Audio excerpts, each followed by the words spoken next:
మరి grace fellowship churches తరపు నుంచి, అలాగనే ఆయా ప్రాంతాల్లో ఉండి దేవుని వాక్యాన్ని వీక్షిస్తున్న మీ అందరికీ యేసు ప్రభు నామములో వందనాలు తెలియజేస్తున్నాను.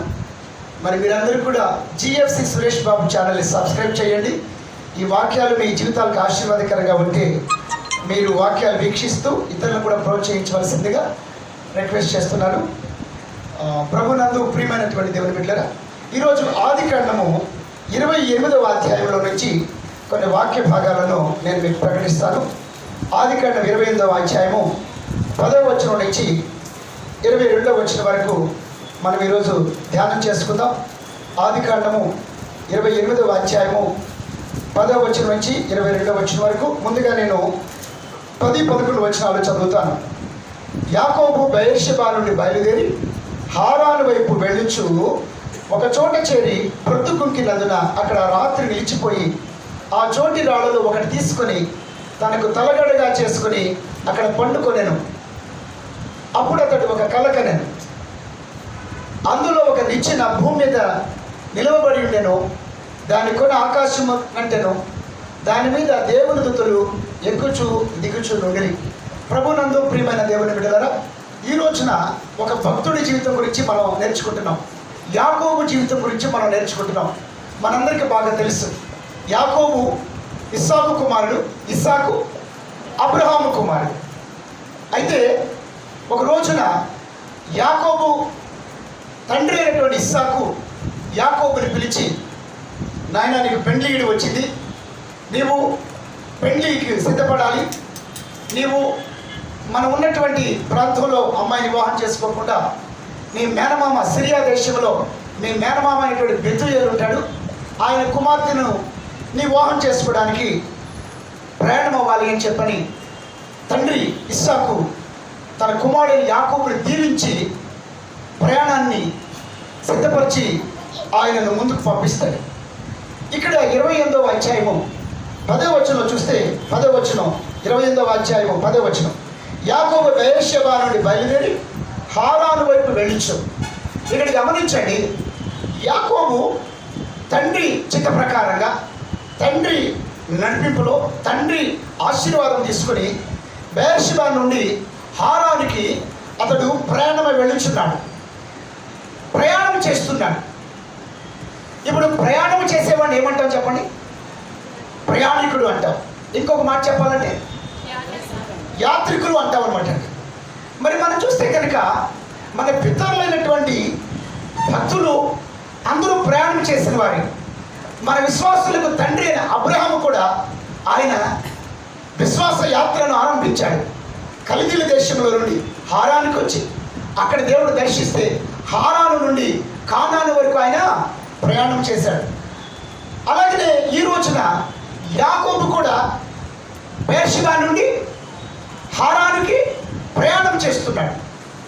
అలాగనే మన పితరులైన ఇశ్రాయేలీయులు కూడా ఐగుప్తులో నుండి కానానుకు ప్రయాణం చేశారు. ఎన్ని సంవత్సరాలు వాళ్ళ ప్రయాణం సాగింది? 40 సంవత్సరాల పాటు వాళ్ళ ప్రయాణము సాగింది. అలాగనే శపితమైనటువంటి మోయాబు దేశంలో నుండి బెత్లెహేముకి ఒక ఆమె ప్రయాణం చేసింది. ఎవరు? రూతు ప్రయాణం చేసింది. అందుకనే మన విశ్వాస జీవితం కూడా ఒక యాత్ర లాంటిది. ఇది ఒక విశ్వాస యాత్ర, ఇది ఒక ఆత్మీయ యాత్ర. మనం అందరూ ఎందులో ఉన్నాము? ప్రయాణంలో ఉన్నాం. అయితే చాలామంది ప్రయాణాన్ని లేకపోతే యాత్రను ఆరంభిస్తారు, కానీ కొద్దిమంది మాత్రమే ముగించగలుగుతారనమాట. మరి అనేక లక్షలాది మంది ఇశ్రాయేలీయులు ఐగుప్తులో నుండి ప్రయాణం ప్రారంభించారు. విచారకరమైన విషయం ఏంటంటే, వాగ్దానాన్ని స్వతంత్రించుకోకముందే, కానానికి రాకముందే వాళ్ళ ప్రయాణముల మధ్యలోనే రాలిపోయారు. అలాగనే ఏ రోజైతే మనం రక్షించబడ్డామో, యేసుక్రీస్తు వారిని మన రక్షకుడిగా అంగీకరించినామో, ఆ రోజే మన ఫెయిత్ఫుల్ జర్నీ స్టార్ట్ అయినట్టు అనమాట. Life is a journey, it is a journey of faith. కాబట్టి ఇదొక విశ్వాస యాత్ర, ఇదొక ఆత్మీయ యాత్ర. కాబట్టి ఈ ప్రయాణంలో అనేక ఒడిదుడుకులు ఎదురవుతాయి, సముద్రాలు అడ్డొస్తాయి, పర్వతాలు అడ్డొస్తాయి, లోయలు గుండా మనం ప్రయాణం చేయాల్సి వస్తుంది. శత్రువు తరమవచ్చు, ఎదుట శత్రు గోడలు ఒడ్డుగా నిలబడవచ్చు. కానీ ఈ సవాళ్ళను ఎదుర్కొంటూ, పరిస్థితులను అధిగమిస్తూ మన విశ్వాసాన్ని మనము కొనసాగించాలి.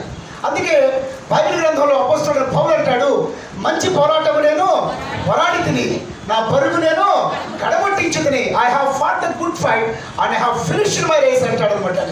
కాబట్టి రక్షణలోనికి రావటం గొప్పతనం కాదు, విశ్వాస యాత్ర ఆరంభించడం గొప్పతనం కాదు, దాన్ని కొనసాగించాలి, దానిని ముగించాలి.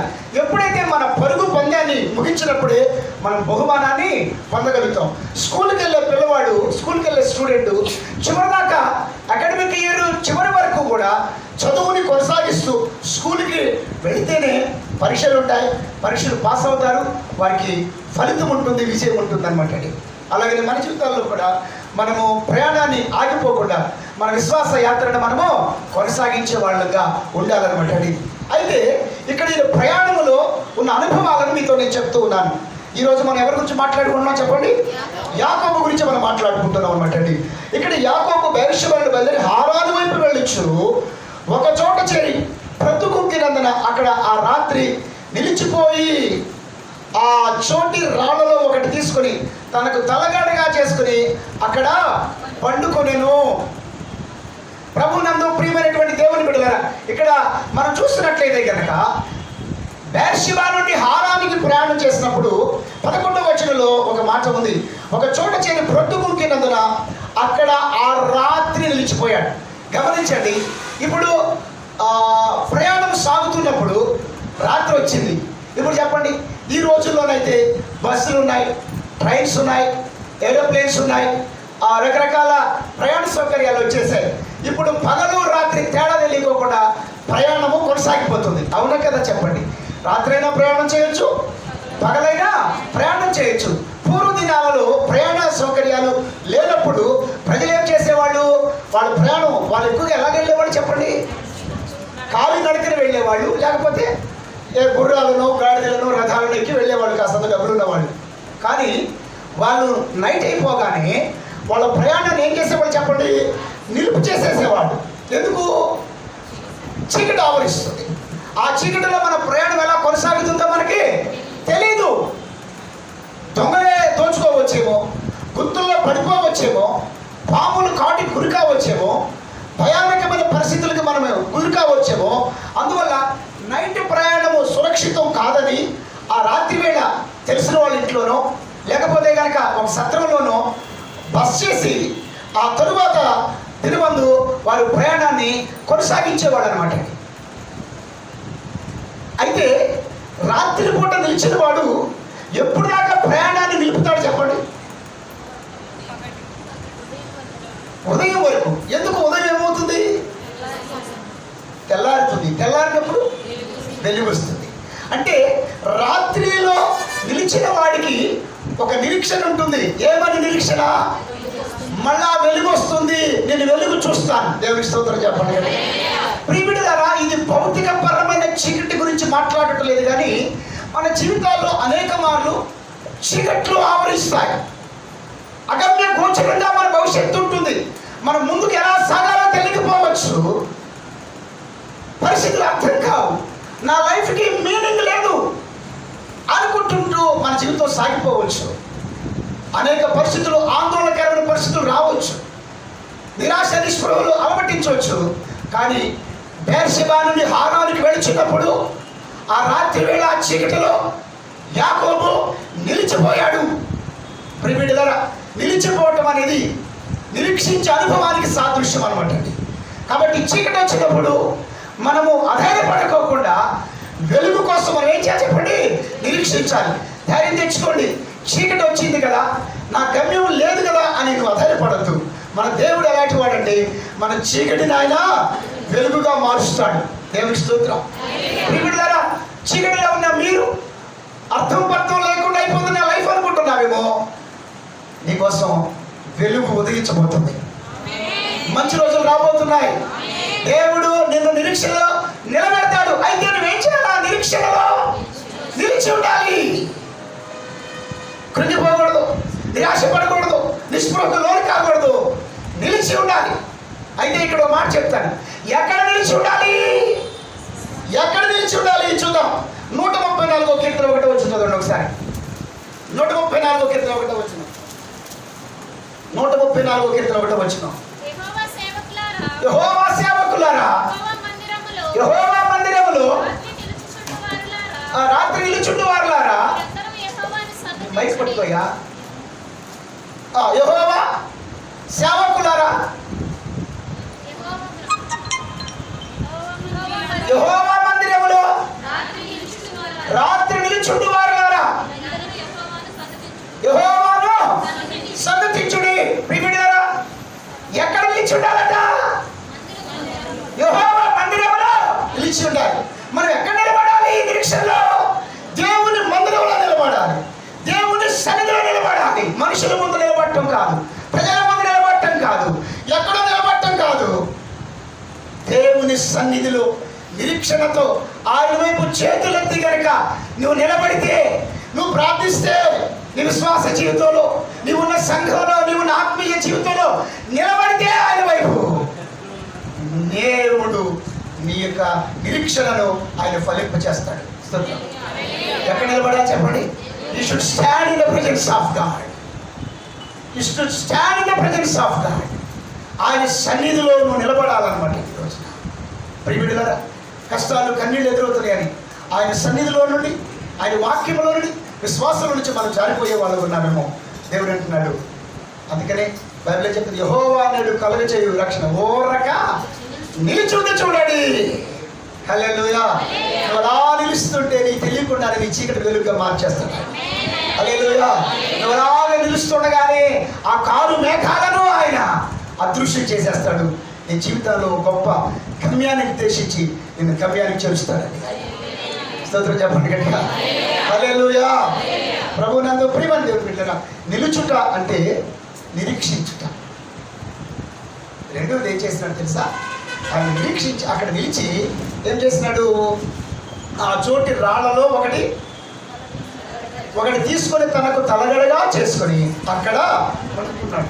ఇప్పుడు గమనించండి, అక్కడ ఏం చేసినాడు? ఆయన ఒక రాయిని తీసుకున్నాడు. ఏం తీసుకున్నాడు చెప్పండి? రాయిని తీసుకుని ఎక్కడ పెట్టుకున్నాడు అంటండి? తలగడగా పెట్టుకున్నాడంట. ఇప్పుడు చాలా మంది పడుకునేటప్పుడు తల కింద ఏం పెట్టుకుంటారు చెప్పండి? ఏమ్మా? దిండు పెట్టుకుంటారు. నిద్ర వచ్చేవాడికి ఇమ్మంటారో గదిలో ఉన్నాయి, దిండు పెట్టుకుంటారు. కొంతమందికి దిండు లేకపోతే అసలు నిద్ర పట్టదు. ఇప్పుడు మనము ఖచ్చితంగా ఒక దిండు పెట్టుకుంటాం, తల ఆనించుకుంటాం, నిద్రపోతాం. ఒకసారి ప్రయాణాలు చేస్తుంటాం మేము, నాకు దిండు లేకపోతే నిద్ర పట్టు, పైగా ఎత్తుగా ఉండాలి దిండు. ఒకసారి ట్రైన్లో నేను ప్రయాణం చేస్తున్నప్పుడు దిండులు ఉండవు కదా, అప్పుడు ఏం చేస్తాను నేను? వెరీ గుడ్, బ్యాగ్ పెట్టుకుని నేను విశ్రమిస్తుంటాను. అవును కదా చెప్పండి? ఆనుకుంటాం. ఇప్పుడు ఆనుకునే వస్తువు దిండు మెత్తకుండా కట్టుకుంటాం చెప్పండి? మెత్తగా ఉంటుంది, పైగా లోపలికి ఉంటుంది, దూదు స్పాంజ్ ఉంటుంది కదా. మరి ఈ తల కింద ఏం పెట్టుకున్నాడు? రాయి పెట్టుకున్నాడు. చాలా విచిత్రంగా ఉందన్నమాట. అంటే రాయి మీద తల ఆనించుకున్నాడు. స్తోత్రం గట్టిగా చెప్పాలి, గట్టిగా. రాయి మీద తల ఆనించుకున్నాడు అంటే తన తల ఆనుకునుట అంటే ఆధారపడుట. స్తోత్రం హల్లెలూయా. ఎన్ని మీద పట్టాడు చెప్పండి? ఆధారపడ్డాడు. అప్పుడు ఈయనకి మంచిగా నిద్ర పట్టింది అంటాడు. స్తోత్రం చెప్పండి గట్టిగా. ఇంకో సంగతి చెప్తా. తల కింద దిండు సరిగ్గా లేకపోయినా, ప్రక్క సరిగ్గా లేకపోయినా, కొత్త ప్రదేశంలోకి వెళ్ళినా చాలాసార్లు మనకి చెప్పాలి నిద్ర పట్టదు. మా వేపాటు సంఘంలో ఒక ఆమె ఉంది. ఆమె చెప్తుంది, అయ్యా నాకు చర్చిలోనే బాగా నిద్ర పడుతుంది అయ్యా అని చెప్తుంది అనమాట. స్తోత్రం చెప్పండి హల్లెలూయా. ఎందుకంటే నాకు ఇక్కడే చాలా మనశ్శాంతిగా ఉంటుంది, ఇక్కడే నేను నిద్రపోతున్నాను. శామ్యాలోనే చెప్పి నా తల మీద ఎప్పుడు ఫ్యాన్ తిరుగుతూ ఉంటానంటుంది అన్నమాట. సరే, ఆమెకి ఎన్ని కష్టాలను ఇంటి దగ్గర నిద్ర పట్టట్లేదని చెప్పని సరే ఆమెని చెప్పాను, అమ్మ వాక్యమైనంతసేపు మాత్రం వెలుగుతూ ఉండు, మిగతాప్పుడు చర్చి తలుపులు తెరిచే ఉంటే నువ్వు చక్కగా పడుకోవచ్చు. కాబట్టి తల ఆనించుకునే పొజిషన్ సరిగ్గా లేకపోతే మనకేం పట్టదు? నిద్ర పట్టదు. ఎవరికైనా చెప్పండి. మీకు సంగతి చెప్తాను. మనం బాగా అలసిపోయినప్పుడు చక్కగా కంఫర్టబుల్గా మనకి పడక కుదిరింది అనుకోండి, తిండు సిద్ధపరచబడింది అనుకోండి, పడక సిద్ధపరచబడింది అనుకోండి, అప్పుడు నిద్ర మనకి బ్రహ్మాండంగా పడుతుంది. స్తోత్రం చెప్పండి. మీకు సంగతి చెప్తా. కలొచ్చి అంతగా నిద్ర పట్టిందంటే ఏ తల్లి మంచి నిద్ర పట్టింది. దేవునికి స్తోత్రం చెప్పండి కదా. హల్లెలూయా. రైట్. ఈ రోజున మీకు చెప్పొచ్చేది ఏంటంటే, ఆయన ఆనుకున్న రాయి ఉందే, ఆ రాయి ఎవరనుకుంటున్నారు చూద్దాం ఒకసారి. పేతురు రాసిన రెండవ పత్రిక, పేతురు రాసినటువంటి రెండవ పత్రిక,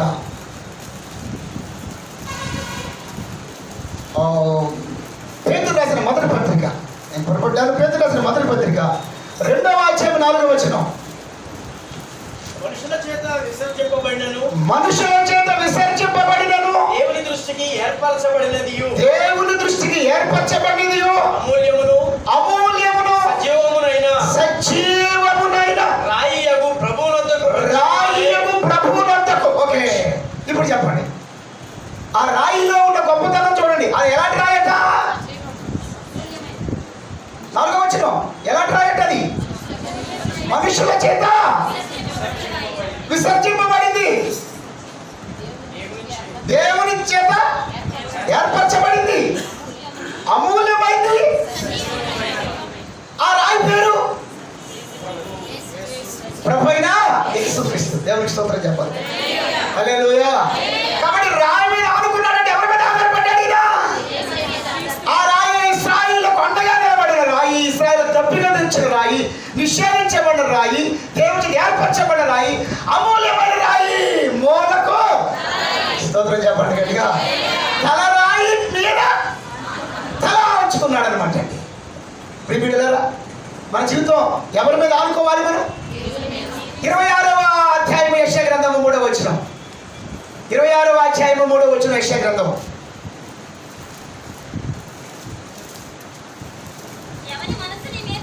ఎవరి మనసు నీ మీద ఆనుకొనును వారిని పూర్ణ శాంతి గలవానిగా కాపాడుదు. స్తోత్రం. హల్లెలూయా. ఎవరి మనసు నీ మీద. కాబట్టి మన మనసు, మన తల, మన హృదయం ఎవరి మీద ఆనుకోవాలి? క్రీస్తు అనే రాయి మీద ఆనుకోవాలన్నమాట అండి మన. హల్లెలూయా. అందుకే దావీదు అంటాడు, దేవా నీ వంటి క్షేమాధారం నాకేది కూడా లేదు. పరమగీతాలు 8వ అధ్యాయం 5వ వచనం ఒకసారి చదవండి. పరమగీతాలు 8వ అధ్యాయం 5వ వచనం. పరమగీతములు 8వ అధ్యాయం 5వ వచనం. తన ప్రియుని మీద ఆనుకుని అరణ్య మార్గములో వచ్చినది ఎవతే? ఇశ్రాయేలీయులు కూడా ప్రయాణంలో ఉన్నారు 40 సంవత్సరాల పాటు. వారి ప్రయాణంలో, వారి అరణ్య మార్గములో ఆ సంఘము ఎవరి మీద ఆనుకుంది చెప్పండి? క్రీస్తు మీద ఆనుకుంది. హల్లెలూయా చెప్పండి. ప్రియమిత్రులారా, మీకు సంగతి చెప్తా. ఒక్కొక్కసారి మనం బస్సులో వెళ్తున్నాం అనుకోండి, వింటున్నారా నా మాటలు? మీరు బస్సులో వెళ్తున్నాం అనుకోండి, ఒకడు ఏం చేస్తాడంటే కామన్ సెన్స్ లేకోకుండా నోరు తెరిచి నిద్రపోవటం మొదలు పెడతారు. పక్కన నిద్రపోయి నెమ్మదిగా ఏం చేస్తారు చెప్పండి? కాదంతా మనం అలసించామనుకోండి, ఏం చేస్తారు? నెమ్మదిగా ఇట్టాక పక్కన పడదు. అవునా కదా చెప్పండి? సరేలే, సిస్టర్ ఏదో వస్తుంది, అలసిపోయినట్టు ఉందిలే, ఆదరాబాదరాకి వచ్చింది, అలసిపోయినట్లుంది ఏమో అని చెప్పేసి నువ్వు కాస్తంత ఓర్చుకుంటావు. ఏమంతగా బాబా కాసేపు ఓర్చుకుంటా. ఇక కాసేపు ఓర్చుకుంటే ఒకడు మరీ గురక పెట్టడం మొదలు పెట్టేస్తారు నోరు తెరిచేసి. ఇక ఇట్లా పెడుతున్నారు అనుకోండి, నువ్వు చూస్తావు ఒక్కసారి కమని అట్లా దూసేస్తా, ఒక్కసారి ఎదిరించుకోవడం అనమాట. అవునుగా అట్లాంటి అనుభవాలు ఉండలే చెప్పండి. అవునుగా చెప్పండి. అంటే ఎవరి భారమైనా ఎంతసేపు భరిస్తాం మనం? మన మీద మన పర్మిషన్ అక్కడ అనుకుంటామా? ఏదో నిర్వహించి పడ్డాలి అనుకుంటామా? ఇప్పుడు తల్లి పిల్లలు ఉన్నారనుకోండి, ఇప్పుడు పిల్లలు ఒక్కొక్కసారి ఏం చేస్తారంటే తల్లి రొమ్మున ఆనుకుని పడుకుంటారు. అవునుగా చెప్పండి, పడుకుంటారు. తల్లి కూడా ఏం చేస్తుంది తెలుసా? తల్లి అయినా కూడా నిద్ర వచ్చేంత వరకు ఏం చేస్తా చెప్పండి? పిల్లమ్మ చెప్పని ఆ పాపని కాస్తంత ఇచ్చేసి నెమ్మదిగా చూస్తుంది. ఇప్పుడుది చక్కగా నిద్రలోకి వెళ్ళింది అంత తెల్లగానే చెప్తా, చక్కగా తీసుకెళ్ళి పిల్లలు చెప్పండి మంచం మీద పడుకోబెడతామని చెప్పండి. అంటే ఈ ప్రపంచంలో తల్లిదండ్రులైనా, ఆఖరికి భర్త అయినా, బంధువు అయినా, ఎవరైనా మన భారాన్ని ఎల్లకాలం భరించలేదు. ఎవరి మీద మనం ఆనుకోలేము, క్రీస్తు మీద తప్ప. స్తోత్రం చెప్పండి గట్టిగా. తల్లి వడ్డీలో పవళించే బిడ్డవలేనే తండ్రి నీ ఒడిలోనే ఒదిగి తినయ్యా, వడిలో పవళించే బిడ్డవలేనే తండ్రి నీ వడిలోనే ఒదిగి తినయ్యా వేదన లేదు శోధన లేదు వేదన లేదు శోధన లేదు నీ హస్తం విడువనయ్యా నీ హస్తం విడువనయ్యా భయమన్నది లేనే లేదు భయమన్నది లేనే లేదు ప్రేమతో పిలచితివి నీ ప్రేమతో పిలచితివి తల్లి మడిలో పవళించే బిడ్డవలేనే తండ్రి నీ వడిలోనే ఒదిగి తినయ్యా నిన్ను నేను నమ్ముకుంటిని నిన్ను నేను పట్టుకుంటిని నీ హస్తం విడువనయ్యా నీ హస్తం విడువనయ్యా భయమన్నది లేనే లేదు భయమన్నది లేనే లేదు ప్రేమతో పిలచితివి నీ ప్రేమతో పిలచితివి తల్లి వడిలో పవళించే బిడ్డవలేనే తండ్రి నీ వడిలోనే ఒదిగి తినయ్యా ప్రభు నందు ప్రియమైన దేవుని బిడ్డలారా, ఆనుకొనుట అంటే ఆధారపడుట. మనము దేవుని సన్నిధికి వచ్చి దేవుని మందిరానికి వచ్చి నిరీక్షణలో నిలిచి ఆయన మీద గనక మనం ఆధారపడితే దేవుడు ఎప్పుడు మనకు ఆశ్రయదుర్గముగా ఉంటాడు. స్తోత్రం చెప్పండి. మనం సురక్షితంగా ఉండగలుగుతాం. నీ బిడ్డల గురించి, నీ భవిష్యత్తు గురించి, నీ భవిష్యత్ ప్రయాణం గురించి, నీ జీవితం గురించి, నీ అక్రతల గురించి, నీ ఆరోగ్యం గురించి, నీ సమస్య ఏదైనా దేవుని మీద ఆధారపడితే దేవుడు నిన్నెప్పుడు కూడా నిరుత్సాహపరచు. God will never let you down. దేవునికి స్తోత్రం. హల్లెలూయా. మనం ఎవరి మీద ఆధారపడతాం చెప్పండి? దేవుని మీద ఆధారపడతాం మనం. హల్లెలూయా. కాబట్టి యాకోబు దేవుని మందిరములో నిలిచాడు నిరీక్షణలో. దేవుడి మీద ఆయన ఆధారపడ్డాడు. బిడ్డ, అదే విశ్వాసంతో దేవుడు విశ్వాసం ఉంచుతున్నావండి, ప్రార్థన చేస్తున్నావండి, మందిరానికి వస్తున్నావంటే నువ్వు దేవుని మీద ఆధారపడుతున్నావు. నువ్వు మనుషుల మీద ఆధారపడద్దు, దేని మీద ఆధారపడద్దు. Depend upon God. అందుకని దావీదు అంటాడు, మహోన్నతుని చాటును నివసించేవాడే సర్వశక్తుని నీడలో విశ్రమించేవాడు. హల్లెలూయా. This is the resting place for you. When you are tired, when you are facing troubles, this is the resting place. ఆయన సన్నిధి ఉంది, ఆయన కవిగులు ఉంది, ఆయన మందిరం ఉంది, అదే నీకు విశ్రమ స్థానం. స్తోత్రం చెప్పండి గట్టిగా. అందుకే 16వ కీర్తన, ఆయన సన్నిధిలో సంపూర్ణ సంతోషం కలదు, ఆయన కుడి చేతులు నిత్యము. నీకు మంచిగా నిద్ర పట్టాలన్నా, నీకు మంచిగా ప్రశాంతత కావాలన్నా దేవుడి మీద మీరు ఆధారపడి పొందించుకోండి. స్తోత్రం. హల్లెలూయా. ఏం జరిగిందో చూద్దామా? అది ప్రయాణం సాగుతుంది కదా. అప్పుడు అతడు ఒక కళ కనెను. స్తోత్రం చెప్పండి గట్టిగా. ఇప్పుడు ఎప్పుడు వచ్చింది కళ చెప్పాలి. ఇప్పుడు మీరు ఎప్పుడు వచ్చింది కళ? ఈ కళ ఎప్పుడు వచ్చింది? దేవుడు సన్నిధిలో నిలిచినప్పుడు, దేవుడి మీద ఆధారపడినప్పుడు. స్తోత్రం చెప్పండి గట్టిగా. మీకు సంగతి చెప్పమంటారా? దేవుడి మీద ఆధారపడినప్పుడు, దేవుని సన్నిధికి వచ్చినప్పుడు, దేవుని వాక్యం నిలిచినప్పుడు, విశ్వాసం నిలిచినప్పుడు, ఆత్మీయాత్రలో కొనసాగుతున్నప్పుడు వచ్చే కళలకి మామూలుగా వచ్చే కళలకి చాలా తేడా ఉంటుంది. స్తోత్రం చెప్పండి గట్టిగా. ఇది ఒక మంచి కళ వచ్చింది, అద్భుతమైనటువంటి డ్రీమ్. ఆ కళలో ఏముందో చూద్దాం. అందులో ఒక నిచ్చెన భూమి మీద చూస్తున్నారో 12 వచ్చిన అప్పుడు కలగలను. అందులో ఒక నిచ్చెన భూమి మీద నిలవబడి ఉండేను, దాని కొన ఆకాశము కట్టెను, దాని మీద దేవదూతలు దేవుడు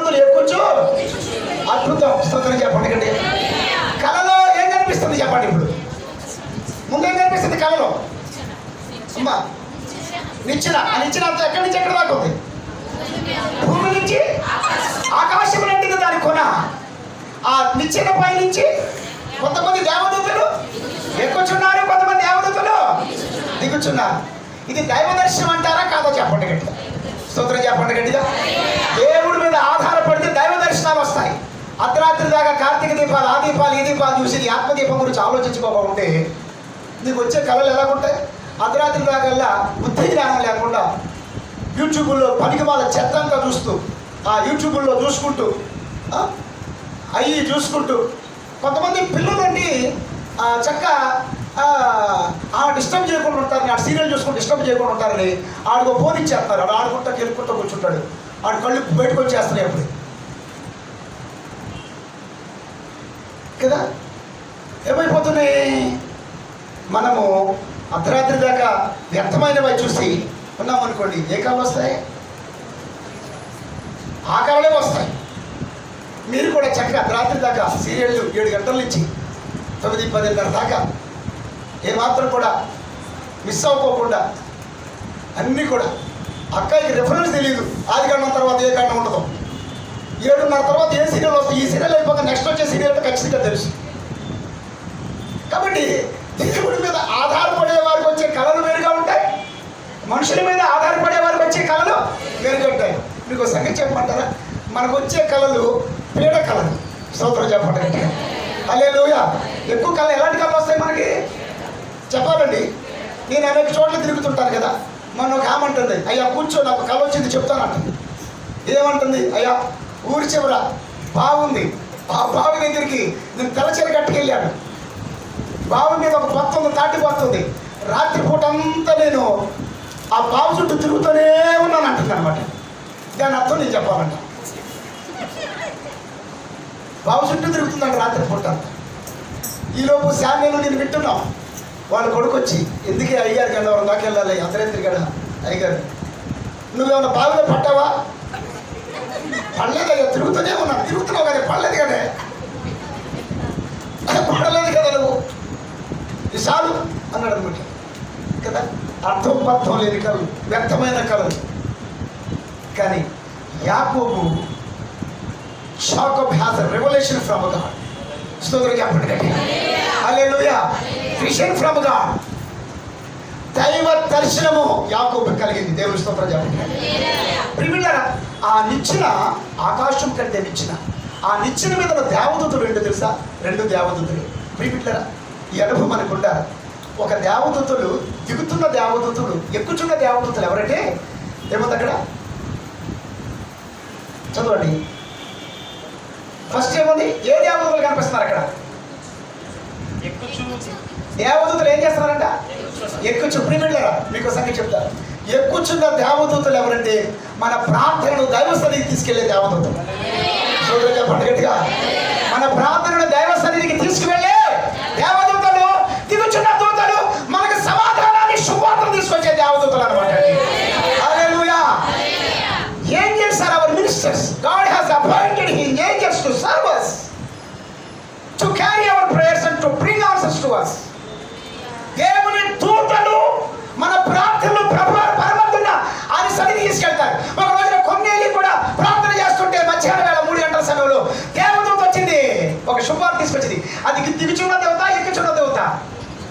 దిగిన దూత. అంటే నీ కొన్నేళ్ళు నీ ప్రార్థన ప్రభు సన్నిధికి వినపడింది. స్తోత్రం చెప్పాలి కదా. హల్లెలూయా. మన జీవితాల్లో ఆ దేవదూతల అనుభవాలు మనకు ఉండాలి. ప్రియబిడ్డలారా, అనుకుంటున్నావేమో నీ ప్రార్థన దేవుడు దేవదూతలు పరలోకానికి తీసుకువెళ్తారు. అలాగే పరలోకంలో నుండి దేవుడు తన దూతల ద్వారా శుభవర్తమానాన్ని దగ్గర తీసుకొస్తాడనమాట. స్తోత్రం. హల్లెలూయా. It's a beautiful thing, beautiful విషయం. కాబట్టి యాకోబు పొందిన అనుభూతి దైవ దర్శనాన్ని కలిగి ఉన్నారు. మీ జీవితంలో అలాంటి దైవ దర్శనం కలిగిన అనుభవం నీకుందా? నిజంగా కనుక నువ్వు ఆయన సన్నిధికి వచ్చి ఆయన మీద ఆధారపడి నువ్వు ప్రార్థన చేసుకో, నీ భవిష్యత్తు గురించి దర్శనం, నీ భవిష్యత్తు గురించి విషయాన్ని దేవుడిని ఖచ్చితంగా ఇస్తాడు. అందుకే ప్రభు ఏమన్నాడు తెలుసా? అంచెదినముల యందు మనుషులందరి మీద నా ఆత్మను నేను, వృద్ధులు కలలు కందులు యవనస్తులు దర్శనములు చూచారు. You will see the visions and the world can dream the dreams. ప్రభు నందు ప్రియమైన దేవుని బిడ్డలారా, ఒకటి కలిగి చెప్పండి, దైవ దర్శనం కలిగింది. రెండోది 13వ వచనం. మరియు యెహోవా ఆ. దానికి పైగా నిలిచి ఓకే, ఇప్పుడు నేను 2 పాయింట్లు చెప్పాను.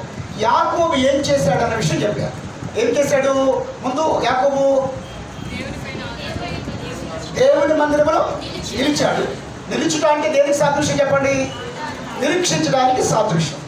తర్వాత యాకోబు ఏం చేసినాడు? దేవుడి మీద ఆధారపడ్డాడు. స్తోత్రం చెప్పండి గట్టిగా. ఇప్పుడు దేవుడు ఏం చేశాడు? తనని దర్శించాడు. తర్వాత అక్కడ ఏముంది? నిచ్చెన పైగా యెహోవా దానికి పైగా నిలిచి. స్తోత్రం చెప్పండి గట్టిగా. ఎవరు నిలబడ్డారు పైన? దేవుడు నిలబడ్డాడు. యెహోవా దేవుడు నిలబడ్డాడు. హల్లెలూయా. భూమి మీద ఎవరు నిలబడ్డారు? ఆయన సన్నిధిలో. అక్కడ ఎవరు నిలబడ్డారు? స్తోత్రం చెప్పండి గట్టిగా. నీవు ఆయన సన్నిధిలో నిలబడితే పైన ఉన్న దేవుడు నీ కోసం నిలబడతాడు అనమాట అండి. స్తోత్రం చెప్పండి. హల్లెలూయా. నీవు ఆయన సాక్షిగా నిలబడు, ఆయన సన్నిధిలో నిలబడు, ఆయన విశ్వాసంలో నిలబడు, ఆయన మీద ఆధారపడి నిలబడితే God will stand for you and God will fight for you. హల్లెలూయా. నువ్వు నిలబడాలి ఆయన కోసం. అప్పుడు పైగా యెహోవా నిలిచి. నాకు ఎంత సంతోషమో. మీకు మాట చెప్పమంటారా? ఇక్కడ దేవుడు నిలబడ్డాడు. ఆనాడు స్టెఫను రాళ్ళతో కొట్టి చంపుతున్నప్పుడు ప్రభు సాక్షిగా యెరూషలేము వీధుల్లో స్టెఫన్ నిలబడినప్పుడు పరమందు ప్రభు స్టెఫన్ పక్షంగా నిలబడ్డాడు.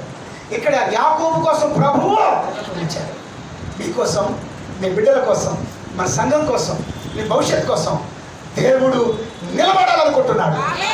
నువ్వు నిలబడ్డానికి సిద్ధంగా ఉన్నావా ఈ మార్నింగ్ దేవుని కొరకై? హల్లెలూయా. హల్లెలూయా.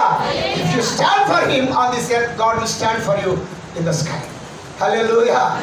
ప్రియమిత్రులారా, ఆయన మన పక్షంగా నిలబడింది. నిలబడి తల్లి ఈ 12, 13 నుంచి 15 వరకు ఒకసారి చదువుతారా త్వరగా? మరియు యెహోవా దానికి పైగా నిలిచి, నేను నీ తండ్రి అయిన అబ్రహాము దేవుడను, ఇస్సాకు దేవుడైన యెహోవాను.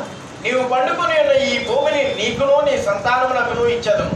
నీ సంతానము భూమి మీద లెక్కకు ఇసుక రేణువుల వలెనగును. నీవు పడమటి తట్టును, తూర్పు తట్టును, ఉత్తరపు తట్టును, దక్షిణపు తట్టును వ్యాపించదము. భూమి యొక్క వంశములన్నీ నీ మూలముగాను నీ సంతానము మూలముగాను ఆశీర్వదింపబడును. ఇదిగో నేను నీకు తోడైయుండి నువ్వు వెళ్ళు ప్రతి స్థలమందు నిన్ను కాపాడుచు ఈ దేశములకు నిన్ను మరలా రప్పించదు. నేను నీతో చెప్పినది నెరవేర్చు వరకు నిన్ను విడువనని చెప్పగా. స్తోత్రం చెప్పండి. ఇక్కడ ఇదేంటిది? దేవుడు ఏమిస్తున్నాడు యాకోబుకి? స్తోత్రం చెప్పండి. ఇప్పుడు చెప్పండి, యాకోబు నిలిచినందుకు, యాకోబు ప్రభు మీద, ఆ క్రీస్తు మీద ఆధారపడినందుకు ఇప్పుడు దైవ దర్శనం కలిగింది. దేవుడు నిలిచటం చూస్తున్నాం. మూడోది దేవుడు వాగ్దానము చూస్తున్నాం.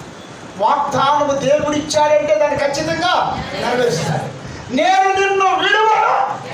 స్తోత్రం చెప్పండి గట్టిగా. అర్థం చేసుకోండి అన్నమాట. What a great promise it is for you. నేను నీతో చెప్పినది నెరవేర్చే వరకు నిన్ను విడువను. స్తోత్రం చెప్పండి గట్టిగా. హల్లెలూయా. దేవుని చెప్పండి, నేను నీతో చెప్పినది నెరవేర్చే వరకు నిన్ను. It's a great promise for you. God will never leave you not forsake you until his promise fulfil in our life. ప్రభువునందు ప్రియమైన దేవుని బిడ్డలారా, ఈ ఉదయకాలంలో దేవుడు మాట్లాడుతున్నాడు. వాగ్దానము పొందుకోగలిగాడు యాకోబు. హల్లెలూయా. మొదటిది ఏమొచ్చింది తనకి? దైవ దర్శనం. రెండోది దేవుడు తన పక్షంగా నిలిచాడు. మూడు, వాగ్దానం పొందుకున్నట్లుగా చూడవచ్చు. హల్లెలూయా. ఇంకా మనం ప్రయాణము ముందుకు సాగిద్దాం. 16వ వచనం రండి. ఇప్పుడు యాకోబు నిద్ర తెలిసి నిశ్చయముగా యెహోవా ఈ స్థలమందున్నాడు, అది నాకు తెలియకపోయేననుకొని భయపడి, ఈ స్థలము ఎంతో భయంకరము, ఇది దేవుని మందిరమే గాని వేరొకటి కాదు, పరలోకము గవిని ఇదే అనుకొని. ఇప్పుడు చెప్పండి, ఇప్పుడు యాకోబు నిద్ర మేలుకున్నాడు.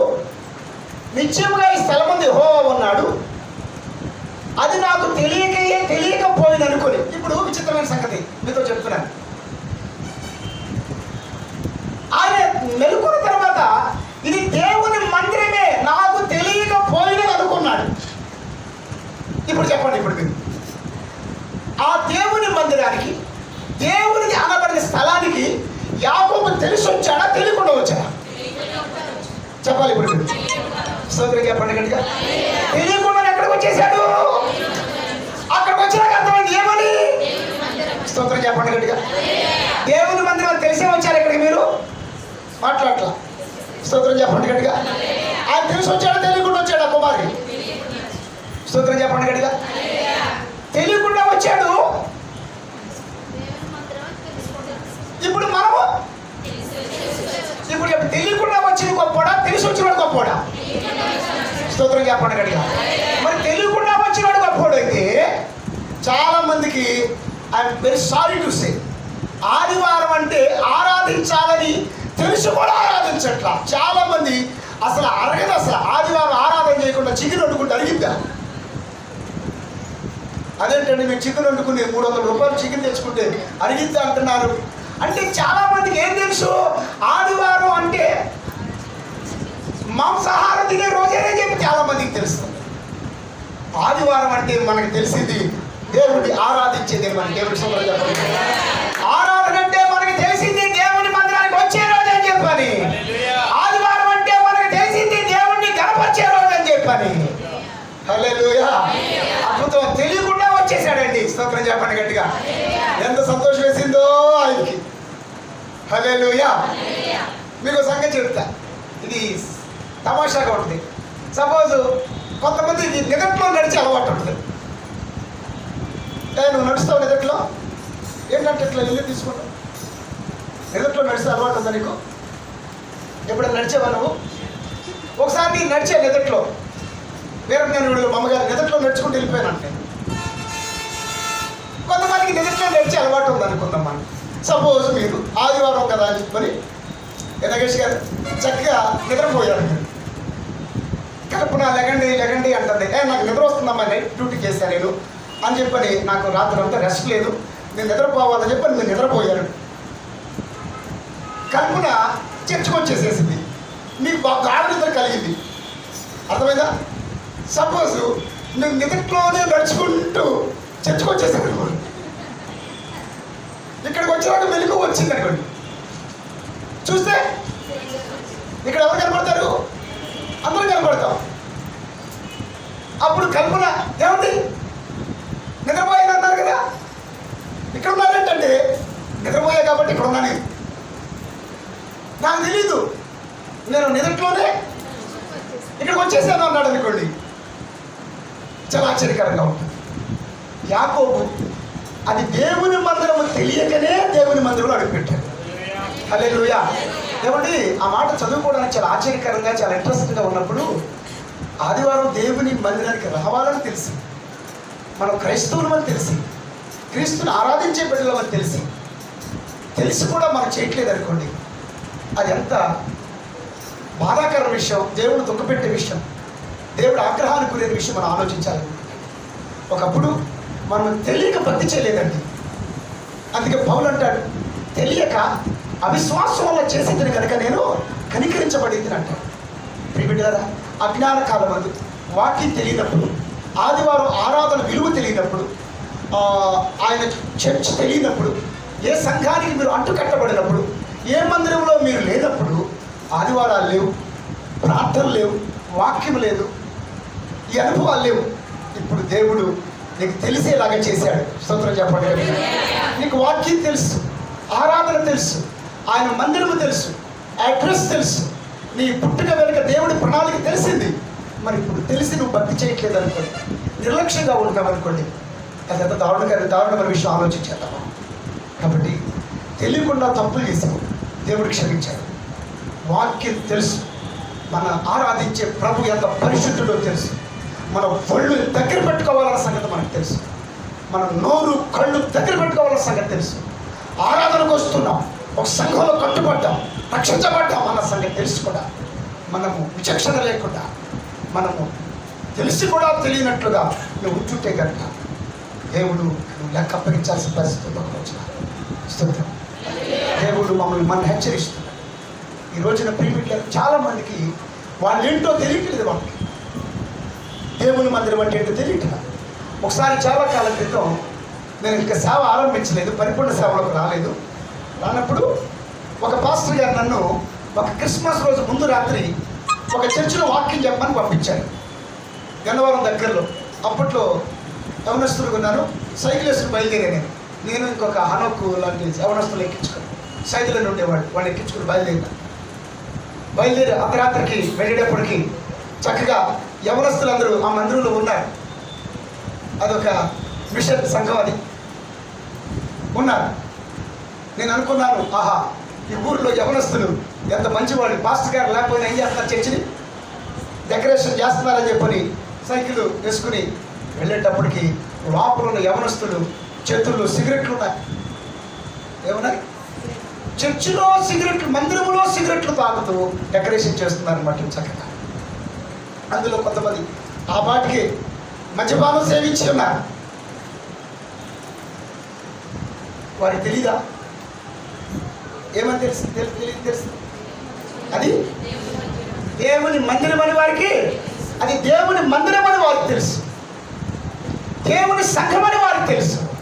మరి మన జీవితాల్లో తెలిసినప్పుడు మనం భక్తి చేయకుండా ఉంటే, వాక్యం తెలిసినప్పుడు వాక్యాన్ని మనం అనుసరించకపోతే ఎంత విచారకర విషయం చెప్పండి ప్రభుత్వం. ఇప్పుడు మా తండ్రి ఎవరో తెలుసు అన్నవాడు చేతులు ఎత్తాడు. దేవుని హల్లెలూయా. ఈ ప్రశ్న వేయకూడదు యాక్చువల్లీ. అలాగే నేను ఆరాధించే దేవుడు ఎలాంటి వాడో నాకు తెలుసు అన్నవాడు చేతులు ఎత్తాడు ఒకసారి గట్టి. హల్లెలూయా. ఆదివారం ఆరాధన చెయ్యాలనే విషయం తెలుసుకున్నవాడు చేతులు ఎత్తాడు ఒకసారి గట్టిగా. హల్లెలూయా. ఆదివారం మందిరానికి రావాలనే సంగతి నాకు తెలుసున్న వాడు చేతులు ఎత్తాడు ఒకసారి గట్టిగా. హల్లెలూయా. ప్రశ్న వేస్తున్నాము, యాకోబు తెలిసి వచ్చాడా మందిరానికి, తెలియకుండా వచ్చినాడా? స్తోత్రం. హల్లెలూయా. హల్లెలూయా. రైట్. ఇప్పుడు అక్కడ ఏం జరిగిందో తెలుసా? 2 మాటలు నెట్లో చేస్తాను. ఈ స్థలము 17 వచ్చి చదవండి. భయపడి ఈ స్థలము ఎంతో భయంకరం, ఇది దేవుని మందిరమే గాని వేరొకటి కాదు, పరలోకపు గవిని ఇదే అనుకొనెను. తెల్లవారినప్పుడు యాకోబు లేచి తాను తలగడగా చేసుకున్న రాయి తీసి దానిని స్తంభముగా నిలిపి దాని కొన మీద నూనె పోసెను. మరియు అతడు ఓకేనా పేరు పెట్టి ఇక్కడ గమనించండి, ఇది దేవుని మందిరం వేరొకటి కాదు, పరలోక గవిని. అమ్మా, church is the gate of haven. స్తోత్రం చెప్పండి. హల్లెలూయా. దేవుని మందిరం అనేది పరలోక ద్వారం. స్తోత్రం చెప్పండి. హల్లెలూయా. పరలోక ద్వారం, సకల విధాలైన ఆశీర్వాదాలు అందుకునే ద్వార బంధము దగ్గర నిలిచిన అనుభవమే మందిరానికి వచ్చే అనుభవం అన్నమాట. అయితే ఆయన లేవగానే ఆయన ఆలోచుకున్నాడే ఏంది, ఏం చెప్పండి? రాయి. ఆ రాయి ఎలాంటిది అన్నాను? విసర్జించబడ్డది, దేవుని చేత ఏర్పరచబడ్డది, అమూల్యమైనది. ఆ రాయి పేరేంటి? స్తోత్రం చెప్పండి గట్టిగా. అదే మూలకు. హల్లెలూయా. ఇప్పుడు చెప్పండి, ఆ రాయి ఏం చేశాడంటే నూనె పోసాడు ఆ రాయి మీద. హల్లెలూయా. నూనె పోయుట అంటే ఏంటంటే ప్రతిష్ఠించుట, అభిషేకించుట. ఇప్పుడు ఒక మందిరం ఒక ఇల్లు కట్టుతున్నాం అనుకోండి, ముందేం చేస్తాం? అక్కడ కొన్ని బ్రిక్స్ పెట్టి ఏం చేస్తాం చెప్పండి, రాయి పెట్టి ఏం చేస్తాం మనం? నూనె పోస్తాం. ఇప్పుడు ఆ రాయి దేవుని మందిరముగా ఏమైపోయింది చెప్పండి, అది ప్రతిష్ఠించబడింది. ఇక ఆ రాయి ఎప్పుడైతే ప్రతిష్ఠించబడిందో అప్పటి నుంచి అదేమిటి? దేవుని మందిరం. స్తోత్రం చెప్పండి గట్టిగా. ఏమైపోయింది చెప్పండి? ఇప్పుడు ఆ రాయి దేవుని మందిరముగా ప్రతిష్ఠించబడింది. ఇప్పుడు దేవుని మందిరముగా ప్రతిష్ఠించబడిన రాళ్ళు కొన్ని ఉన్నాయి. ఇప్పుడు మళ్ళా 2వ పేతురు రాసిన మొదటి పత్రికలోకి వెళ్దాం. మళ్ళీ పేతురు రాసినటువంటి మొదటి పత్రిక 2వ అధ్యాయము ఇందాక చదివారే, అక్కడి నుంచి మీరు కొనసాగించండి. ఇప్పుడు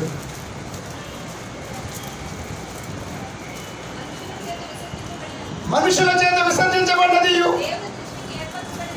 దేవుని దృష్టికి ఏర్పరచబడ్డది,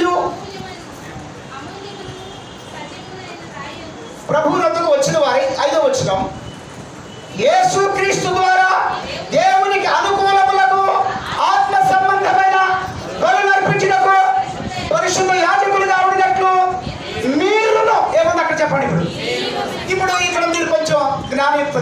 చెప్పాలి నాకు. మీరును ఏంటంట? మీరును సజీవమైన రాళ్ళ వలె ఉండి ఆత్మ సంబంధమైన మందిరముగా. ఇప్పుడు చెప్పండి, మీరును అనే అర్థం ఏంటి? మీరును అంటే అర్థం ఏంటి చెప్పండి? మీరును అంటే ఇంగ్లీష్లో ఏముంది? మామూలుగా చెప్పండి. మీరును అంటే మీరు అలా, మీరును అంటే మీరు కూడా. ఎవరితో కూడా? యేసుతో కూడా. స్తోత్రం చెప్పండి గట్టిగా. హల్లెలూయా. ఆ రాయి ఏమైంది? ఇందాక మందిరంగా ప్రతిష్ఠించబడింది.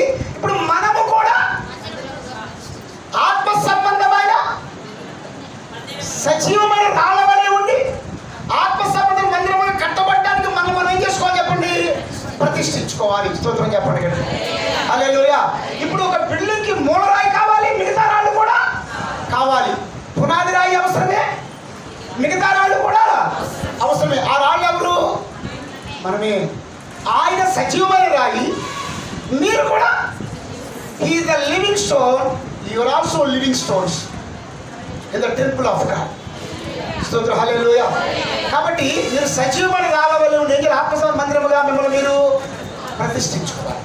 ఇప్పుడు ఆ రాయిని ఏం చేశాడు? నూనె పోసి ఆయన ప్రతిష్ఠించాడు. ఏ రోజైతే నువ్వు రక్షించబడ్డావో ఆ రోజు నిన్ను నీవు దేవుని కొరకై జీవిస్తానని నిన్ను నీవు ప్రతిష్ఠించుకున్నావు. స్తోత్రం చెప్పండి కదా. హల్లెలూయా. మనం ఎవరిని? యెహోవాకి ప్రతిష్ఠితున్నాం. మరి సమూయేలుని హన్నా ఏం చేసింది? ప్రతిష్ఠించింది. ఆ దినం నుంచి సమూయేలు ఎవరి కోసం జీవించాడు చెప్పండి? దేవుని కొరకు జీవించాడు. స్తోత్రం. ఒకసారి నాకు ఒక సంగతి గుర్తొస్తుంది. ఇప్పుడు మీరు పళ్ళు కొన్నప్పుడు కప్పును వేసి ప్రార్థన చేయించుకున్నారా? మాట్లాడండి. మేము బండి కొన్నప్పుడు కప్పును వేసి ప్రార్థన చేయించుకుందాం అన్నవాడు చేతులు ఎత్తండి ఒకసారి. బండి కొన్నప్పుడు కప్పును వేసి ప్రార్థన చేయించుకుందాం అన్నవాళ్ళు. Very good. అలాగే మేము ఇల్లు కట్టించుకున్నప్పుడు కప్పును వేసి ప్రార్థన చేయించుకుందాం అన్నవాళ్ళు. Very good. అలాగే ఎవరో ఒక దైవజనుడు మా మీద కప్పును వేసి ప్రార్థన చేశారన్నవాళ్ళు. స్తోత్రం చెప్పండి. ఒకసారి ఏమైందంటే, నేను సేవలోకి వచ్చిన కొత్తలో ఒక డొక్కు స్కూటర్ ఉండేది నాకు, బజాజ్ చార్టక్ స్కూటర్ ఉండేది. అది చాలా కాలం వాడాను నేను. వాడినాక అది అమ్మితే ఒక 10,000 వచ్చింది నాకు. చంద్రకాంత్ గారు ఆ రోజుల్లో ఒక 20,000 రూపాయలు నాకు కానుకిస్తే ఇబ్బంది అయిపోతుంది, స్కూటరు దూరం తిరుగుతాను కదా. అప్పట్లో హీరో హోండా ఎస్ఎస్ అనే బండి ఉండేది, రెడ్ కలర్. ఆ బండి కొనుక్కున్నా. ఆ బండి కొనుక్కున్నప్పుడు ఒక పాస్టర్ గారితో ప్రార్థన చేయించుకుని కొబ్బరి నూనె వేసుకుని, ప్రభా ఇప్పుడు దాకా డొక్కు స్కూటర్ మీద తిరిగేవాడిని, ఇప్పుడు నాకు ఒక బండి హోండా బండి ఇచ్చావు, బైక్ ఇచ్చినావు, నీకు స్తోత్రాలని చెప్పని కొబ్బరి నూనె వేసి దాన్ని ప్రతిష్ఠించుకున్నా. బండి ఇచ్చిన దేవుడు నాకెందుకు? నేను దేవుడి సేవ చేయడం కొరకు. అవునగా చెప్పండి. నాకు ఇచ్చాడు. సో ఇప్పుడు నా బండి కూడా ఏమైపోయింది? దేవునికి ప్రతిష్ఠించబడింది. నేను ఎలా ప్రతిష్ఠించబడ్డానో నా బండి కూడా దేవునికి ప్రతిష్ఠించబడింది. మేము శ్రీనగర్లో ఉంటుండేవాడు. అప్పుడు మా పిల్లలు బాగా చిన్నవాడు. అప్పుడు శ్వేత పుట్టిన సంవత్సరం అది. అప్పుడు మా ఇంటి ముందు నాకు ఎప్పుడు మాట పరిచయం కూడా లేదు, కానీ ముఖ పరిచయం ఉంది, స్మైల్ ఇచ్చుకునే అంత అనుభవం ఉంది. మా ఇంటి ముందు ఉండేటువంటి ఒక ఆయన ఒకరోజు 8:30 గంటల టైంలో దగ్గరికి వచ్చాడు. మాస్టర్ గారు నమస్కారం అన్నాడు. పర్లేదు నమస్కారం పెట్టాడు. దేవుని స్తోత్రం. ఏమిటి అన్నాడు అంటే, పాస్టర్ గారు అంటే కొంచెం మా ఇంట్లో మిస్సెస్ అన్నం వండుతుంటే గ్యాస్ అయిపోయింది, గ్యాస్ కంపెనీ దగ్గరికి వెళ్తాను, కొంచెం బైక్ ఇవ్వండి అన్నాడు అనమాట. సర్లేమని చెప్పని ఎంతసేపు వస్తాడు? 10 నిమిషాలు వస్తాడు. సరే నేను అన్నాను 10 గంటలకు నేను మంగళగిరి వెళ్ళాలండి అప్పుడు 10 నిమిషాలు వచ్చేస్తాను పాస్టర్ గారు అని చెప్పని బైక్ తీసుకెళ్ళాడు. ఇంట్లో అంతా కూడా చెప్పనా, వాడితో కూడా చెప్పనా, వెళ్ళాడు. ఆ బండి ముందు వారం రోజులు అయింది. అప్పుడు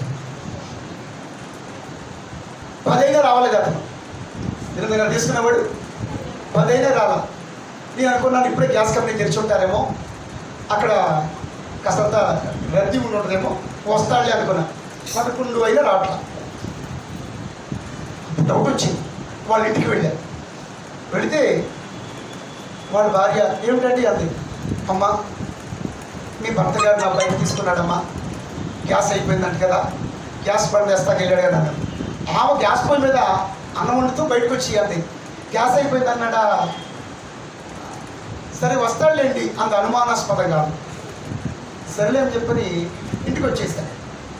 12 గంటలు అయిపోయింది, 1 గంట అయిపోయింది. ఆందోళన మొదలైంది. ఎందుకైనా మంచిదని చెప్పని నా సైకిల్ వేసుకుని గ్యాస్ కంపెనీ దగ్గరికి వెళ్ళాను. గ్యాస్ కంపెనీ దగ్గర మనిషి కనపడలా, బండి కనపడలా. ఇదేంటబ్బా ఇలా ఉందని చెప్పని మళ్ళీ మనశ్శాంతి లేకుండా ఇంటికి వచ్చాను. 2 గంటలు అయిపోయింది. మళ్ళీ ఇంకోసారి ఇంటికి వెళ్ళాను. ఇంటికి వెళ్తే అంటది, రాలేదా, వస్తాడులేండి అంటుంది దాని భార్య. సర్లేమని చెప్పని అలాగా మళ్ళీ వెళ్ళి మళ్ళీ 4ంటికి ఇంటికి వెళ్తే ఆ ఇంటి ప్రక్కన అద్దుకుంటున్న ఆయన బయటకు వచ్చి అన్నాడు, నాతో కొంత దూరం వచ్చి, పాస్టర్ గారు ఏంటి 2-3 సార్లు వచ్చారు మా ఊరి దగ్గరికి అన్నాడు అనమాట. జరిగిన విషయం చెప్పా. అన్నాడు, పాస్టర్ గారు మీరు ప్రార్థన చేసుకోండి, మీ బండి క్షేమంగా తిరిగి రావాలని అన్నాడు అనమాట. ఇట్లా మాట్లాడుతున్నాడు ఏంటి, గ్యాస్ బండ్ కోసం వెళ్ళాడు అన్నానంటే, మీకు తెలీదా దేవుడు మీ అందుంటే మా వాడు తాకట్టు పెట్టకోకుండా కానీ అమ్మకుండా కానీ క్షేమంగా బండి ఇంటికి వస్తుంది. మావోడు ఏలూరులో కోడి పొందాలు మావోడే, ప్యాకెట్లు మావోడే. తెల్లారు లెగిస్తే వాడు పండు కూడా మందుతోనే కడుక్కుంటాడు. కాబట్టి ఏలూరు వెళ్ళిపోయాడండి పొద్దునే, మీకు తెలీదా అంటున్నాడు అనమాట. ఏలూరుకి దెందులూరు మధ్యలో ఈయన అక్కడ నిర్వహిస్తుంటాడంట. వెళ్ళిపోయాడు అన్నాడు అనమాట. ఇక నాకు గుండెకాయ జారిపోయింది. అయ్యో ఇది సేవ కొరకు ప్రతిష్ఠించబడ్డ బండి, ఆ బండి ఏమవుతూ అమ్ముతాడో తాకట్టు పెడతాడో తెలియదన్న పరిస్థితుల్లో ఇంట్లో ఆందోళనగా కూర్చుంటే ఇక నేను ప్రార్థన చేస్తున్నా, ప్రభువా నన్ను క్షమించు, నేను బండి ఇవ్వగొండోడికి ఇచ్చిన. ఆశ్చర్యకరంగా 7:30కి నేను గదిలో ఉంటే వాణి అంటుంది, ఏమండి తాళం ఇచ్చి వెళ్ళాడండి, బండి వచ్చింది అంటుంది అనమాట. దేవునికి స్తోత్రం అనుకున్న బయటకు వచ్చా. బయటకు వస్తే బండి బయట ఉంది, కానీ బండి డూమ్ లైట్ లేదనమాట. బండి లైట్ మొత్తం పగిలిపోయింది, మడ్గేర్ తిరిగిపోయి ఉన్నాయి, గేర్ రాడ్ వంకర తిరిగిపోయింది. యాక్సిడెంట్ అయిపోయింది బండికి. పరిగెత్తుకుంటా మళ్ళీ అతని దగ్గరికి వెళ్ళాను. వెళితే పడుకుని ఉన్నాడు. ఏంటి మాస్టర్ గారు వచ్చాడా ఏంటి అన్నాడు అనమాట. బాగా మత్తులో ఉన్నాడు అన్నాను. అయ్యా బండి ఏంటయ్యా అట్లాగే అయిపోయిందంటే, చెప్పి జరుగుతాయా ఏంటండి యాక్సిడెంట్లో, నాకు నొప్పి దెబ్బ తగిలింది, చెప్పి తగ్గుతాయా ఏంటి యాక్సిడెంట్లో అన్నాడు. కాదయ్యా బాగా డ్యామేజ్ అయింది అన్నాడు. అది పొద్దున్న చేపిస్తాలే అని మళ్ళా పడుకున్నాడు అనమాట. ఇక నాకు అర్థమైపోయింది, అతనికి బండి మళ్ళా ఇస్తే ఏమన్నా అవుతుందని. ఆ రోజుల్లోనే నాకు 3,000 రూపాయలు బండికి రిపేర్కి అయిందన్నమాట. నేను చెప్తున్నాను, ఒక ప్రతిష్ఠించబడినటువంటి ఒక బండిని ఒక అప్రతిష్ఠుడికి ఇస్తే అంత హాని జరిగినప్పుడు, మన జీవితాలే దేవునికి ఒక ప్రతిష్ఠించుకున్న జీవితాలు ఉన్నప్పుడు అపవాదికి దాసోహం అనుకుంటే, అపవిత్రమైన క్రియలకు అపవిత్రమైన జీవితాలకి మన జీవితాన్ని మళ్ళా దాసోహం చేస్తే, మనము దేవుని మందిరం అని చాటుకుంటున్న దేవుని ఆత్మ లోపల ఎంత బాధపడుతుంది చెప్పండి. ఈ రోజున ఆ రాయి ప్రతిష్ఠించబడినట్లుగా ఆత్మ సంబంధమైన మందిరముగా కట్టబడటానికి నేను ఒక సజీవమైన రాయి మీద ఉండి దేవుని కొరకు నేను ప్రతిష్ఠించుకోవాలనుకుంటున్నాను. స్తోత్రం చెప్పండి. యాకోబు జీవితంలో కనబడుతున్నది ఏంటంటే ప్రతిష్ఠితమైన జీవితం, ప్రతిష్ఠించబడిన జీవితం, ప్రతిష్ఠించబడిన జీవితం. ఏ రోజైతే రక్షించబడ్డావో, బాప్తిసం తీసుకున్నావు, అప్పుడు ప్రభు మాట్లాడుతున్నాడు, నీవు నీ సొత్తు కాదు, నువ్వు విలువ పెట్టి కొనబడిన దానిలో యు ఆర్ ఆర్డర్డ్. నువ్వు ప్రతిష్ఠించబడినటువంటి జీవితం. ప్రభు నందు ప్రియమైన దేవుని బిడ్డలారా, ఒక భౌతిక పరమైన మందిరంలో అపవిత్రమైన క్రియ జరిగితే మనం ఎలా సహించలేకపోతున్నాము, నీవనుకునే వస్తువు మీద ఎవరైనా హాని చేస్తే ఎంత నువ్వు కలత చెందుతున్నావు, మరి నీవే దేవునికి ప్రతిష్ఠించుకున్నటువంటి జీవితం నువ్వు జీవిస్తే. యాకోబు తన జీవితాన్ని దేవునికి ప్రతిష్ఠించుకున్నప్పుడు ఏమైందో తెలుసా? యాకోబు మోసగాడైన దేవునికి ప్రతిష్ఠించుకున్నప్పుడు యాకోబు ఇశ్రాయేలుగా చేసి ఒక బలమైన దేశంగా చేసి వేలాది సంవత్సరాలు గడిచిన ఈ రోజు ప్రపంచ పటంలో అత్యంత శక్తివంతమైన శత్రు దుర్భేద్యమైన దేశంగా జనాంగంగా ఇశ్రాయేలును దేవుడు నిలబెట్టాడు అనమాట అండి. హల్లెలూయా. దేవుడు నిన్ను ఆశీర్వదించి ఒక బలమైన జనాంగంగా, ఒక ఆశీర్వాదకర వ్యక్తిగా ఈ భూమి మీద దేవుడిని నిలబెట్టాలనుకున్నాడు. నీవు దేవునికి ప్రతిష్ఠించుకోవడానికి, నీ లైఫ్ని దేవుని చేతుల్లో పెడతానికి నువ్వు సిద్ధంగా ఉన్నావా లేదా పరీక్ష చేసుకోవాలి. ఈ రోజున నీవు జీవితానికి యేసుకి నీ జీవితాన్ని సమర్పించుకుంటే, ప్రతిష్ఠించుకుంటే, లార్డ్ నా జీవితాన్ని నీకు సమర్పించుకున్నానయ్యా, నీ కొరకు జీవిస్తాను. దేవునికి ప్రతిష్ఠించుకోవడం అంటే నాకులాగా ఫుల్ టైం సేవ చేయడం కాదు, కానీ ప్రభువు మహిమ కోసం, ప్రభువుకి అనుగుణమైన జీవితం జీవించడం కోసం, రక్షణ పొందడానికి, రక్షణకు తగిన పరిశుద్ధమైన జీవితం జీవించడం కొరకు నువ్వు చేసుకునే తీర్మానమే ప్రతిష్ఠిత జీవితానికి ప్రతిబింబం. స్తోత్రం. గట్టిగా చెప్పాలి, గట్టిగా హల్లెలూయా. మొదటిది దేవుని మందిరములో నిలిచాడు, రెండోది దేవుడి మీద ఆధారపడ్డాడు, మూడోది దేవునికి తను తాను ప్రతిష్ఠించుకున్నాడు. అప్పుడు ఏం కలిగింది? దైవ దర్శనం కలిగింది. దేవుడు తన పక్షంగా నిలబడ్డాడు, వాగ్దానాలు ఇచ్చాడు, వాగ్దానాలు తన పట్ల నెరవేర్చాడు. హల్లెలూయా. ఫైనల్గా తను ఏం చేశాడు చెప్పి క్లోజ్ చేస్తాను. మళ్ళీ వచ్చేది మన ప్రార్థనలోకి వచ్చేది, ఆదికాండం పాఠంలోకి వచ్చేది. 28వ అధ్యాయంలో ఉన్నాం కదా, ఇది ఫైనల్ మాట. ప్రియబిడ్డలారా 20 నుంచి చదవండి. అప్పుడు యాకోబు, నేను తిరిగి నా తండ్రి ఇంటికి క్షేమముగా వచ్చినట్లు దేవుడు నాకు తోడయ్యుండి ఈ మార్గంలో నన్ను కాపాడి తినుటకు ఆహారమును ధరించుకొనుటకు వస్త్రములను నాకు దయచేసిన ఎడల యెహోవా నాకు దేవుడై ఉండును. మరియు స్తంభముగా నేను నిలిపిన ఈ రాయి దేవుని మందిరమగును. మరియు నీవు నాకు ఇచ్చి యావత్తు 10వ వంతు నిశ్చయముగా నీకు చెల్లించదనని ప్రియబిడ్డలారా అన్నాడు. నీవు ఇక్కడ 22వ మాట వచనంలో ఆ మాట చేస్తుంది, నీవు నాకు ఇచ్చు యావత్తులు. ఏంటంట? హల్లెలూయా. ఏమి స్థానం తీర్మానం చేసుకున్నాడు? 10వ వంతు స్థానం తీర్మానం చేసుకున్నాడు. ఇప్పుడు గమనించండి, నీకు ఇచ్చిన ప్రతి యావత్తులు నువ్వేం చేయాలి? దేవుడికి 10వ వంతు ఇస్తానని. చాలా మందికి ఈ ప్రసంగం చెప్పాడు అనుకోండి, పాస్టర్ గారికి ఎంత ఒడి మండితో ఈయన ఎప్పుడు దశబాబుని చెప్తున్నాడు అంటారు అనమాట. చాలాసార్లు మన యాటిట్యూడ్ ఎలా ఉందంటే, మన ఆవగింజ విత్తనం ఎత్తి పుచ్చకాయ కోసం చూస్తాం. ఏం విత్తుతాం? ఏం రావాలి మనకి బయటికి?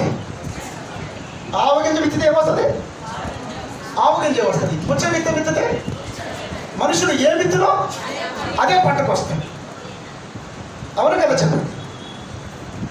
నీ ప్రతి ఫైనాన్షియల్ బ్లెస్సింగ్, డబ్బు విషయంలో దేవుడి పట్ల ఇక్కడ దృక్పథాన్ని బట్టి ఆధారపడి